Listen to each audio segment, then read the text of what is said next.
Herzlich willkommen zu diesem Video. Heute gibt es eine Roomtour von meinem Bus.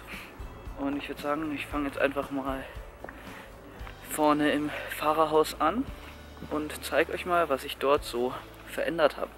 Aber erstmal zeige ich euch mal außen was am Bus. Und zwar, wie ihr seht, hier ist die Fahrerseite. Und auch hier habe ich eine Schiebetür. Wie man unschwer erkennen kann, kann man hier komplett durch den Bus durchgucken. Ich habe nämlich die Variante mit 2 Schiebetüren und kann so gut lüften. Ich habe nämlich leider keine Klima, also muss das herhalten. Ja, im Fahrerhaus hat sich eigentlich nicht so viel getan. Ich habe ein neues Radio verbaut, weil mit dem alten konnte ich nicht mal mein Handy anschließen. Und hier habe ich jetzt einfach einen AUX-Anschluss, wo ich mein Handy gut anschließen kann. Zusätzlich habe ich eine USB-Buchse verbaut, um das Handy während der Fahrt zu laden oder diverse andere Geräte. Die geht nur an, wenn die Zündung auch aktiv ist. Und zu guter Letzt habe ich hier unten noch ein kleines Thermometer verbaut, das einfach hier die Innenraumtemperatur misst.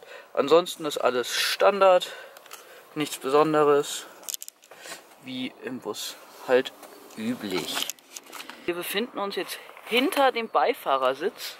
Dort habe ich hier so eine Tasche dran gehangen, so was auch Kinder immer kriegen, um ihr Spielzeug reinzutun, einfach um noch ein bisschen Stauraum zu haben. Da ist jetzt gerade ja so ein bisschen Graffel drin, Regenschirm, Panzertape, Sonnenbrille. Und was man hier unten schon sieht, ist, nennen wir es mal, meine Schaltzentrale für die Elektronik. Man sieht hier diverse Schalter für verschiedene Funktionen. Hier zum Beispiel ist ein Blitz drauf, der zeigt einfach die Spannung der Bordbatterie an. Eine LED für die LED-Leisten, das zeige ich euch dann später. Für Innenraumbeleuchtung, den Wasserhahn, hier oben die Steckdosen.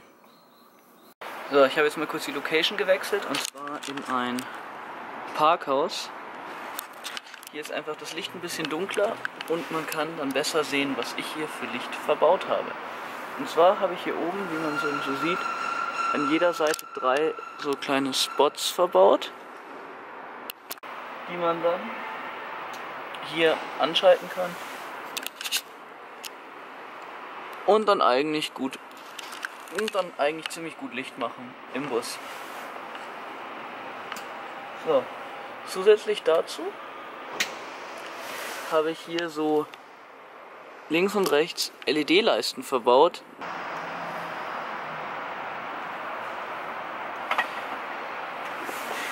Ja, die LED-Leisten lassen sich eben mit der Fernbedienung steuern und können ziemlich alle Farben machen und da kriegt man eigentlich dann ziemlich cooles Licht hier im Bus, wie man jetzt schon an mir sieht und hier oben.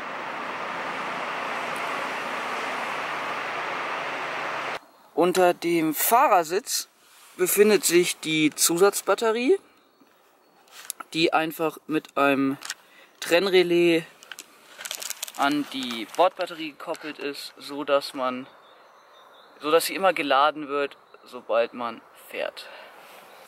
Um bei der zweiten Sitzreihe nicht zu viel Stauraum zu verlieren, habe ich darunter eine Schublade gebaut, die einfach noch als Stauraum dient. Man sieht sie hier, ist nichts Besonderes, einfach mit USB-Platten und hier am Boden geschraubt. Auf die Rückbank drauf habe ich dann hier Platten befestigt, die einmal hier am Gelenk von der Rücksitzbank befestigt sind und hier oben an der Kopfstütze mittels so kleinen Mini-Spanngurten. Das hält ziemlich gut und wackelt auch nicht. Obendrauf liegt dann immer die Matratze. Ja, das ist jetzt der Blick von hinten ins Auto rein. Hier sieht man eine Küchenzeile und die Sitzbank. Hier ist dann die Platte auf der zweiten Sitzreihe. Unter der Sitzbank befindet sich jede Menge Stauraum und unter der Küchenzeile befindet sich einerseits unter der Küchenzeile befindet sich ein 20 Liter Frischwassertank und ein Abwassertank, der hier einfach aus so Abflussrohren gebaut ist, mit Entlüftung und hier der Spülenzuführung. Hier ist dann noch Stauraum und darunter ist auch noch so ein bisschen Stauraum. Oben in der Spüle dann einfach ein Wasserhahn. Hier zwischen der Sitzbank und der Rücksitzbank vom Auto befindet sich noch hier unten, ich stelle die Kamera mal ab, hier noch eine ganz kleine Schublade, die da genau hinpasst und auch vom Winkel passt, wenn die Bank umklappt. Und da habe ich einfach momentan so ein bisschen Werkzeug drin. Die hat hinten einen Magnetschnapper, dass sie nicht so leicht aufgeht. So wie auch alles hier ein bisschen gesichert ist. Zum Beispiel bei der Küchenzeile habe ich hier einfach so einen Stift gebaut, den man reinsteckt und dann kann hier nichts passieren. Ja, das ganze Auto ist, wie man hier schon sieht, verdunkelt und ich habe zusätzlich noch Vorhänge, um alles schön dunkel machen zu können. Hier befindet sich dann der Campingkocher, den ich nach außen gebaut habe, weil ich in so einem kleinen Raum ungern mit Gas hantieren möchte und auch dann nach dem Kochen alles stinken würde. Der ist einfach mit so Winkeln, die man klappen kann, befestigt und dann oben drauf gestellt und mit einem kleinen Gummi befestigt. Für meine Bettkonstruktion musste ich mir natürlich einiges überlegen, weil ich einerseits diese Sitzbank hier haben wollte gegenüber von der Küche. Zusätzlich wollte ich die zweite Sitzbank drin lassen. Also musste ich schauen, dass ich hier irgendwie eine stabile Konstruktion hinkriege, die aber klappbar ist. Deswegen habe ich hier einiges an Stützen, die man aber gut dazwischen verstauen kann, die dann ermöglichen, das Bett aufzubauen. So, erstmal nehmen wir die Matratze ein bisschen runter, dass die uns nicht stört und legen sie auf die vordere. Das ist die hintere Hauptstütze.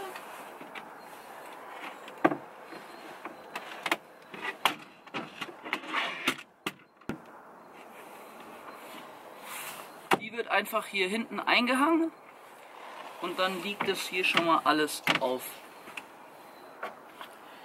Dann gibt es hier noch so ein kleines Brett, das man hier vorne einschieben kann.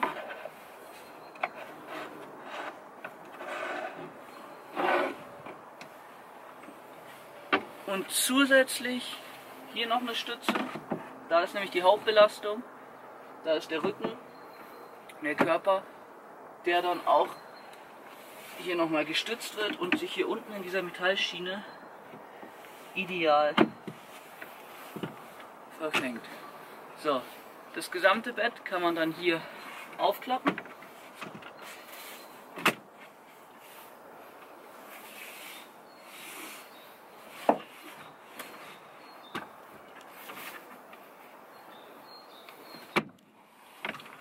Und fertig ist die Bettkonstruktion. Genauso schnell kann man es wieder abbauen.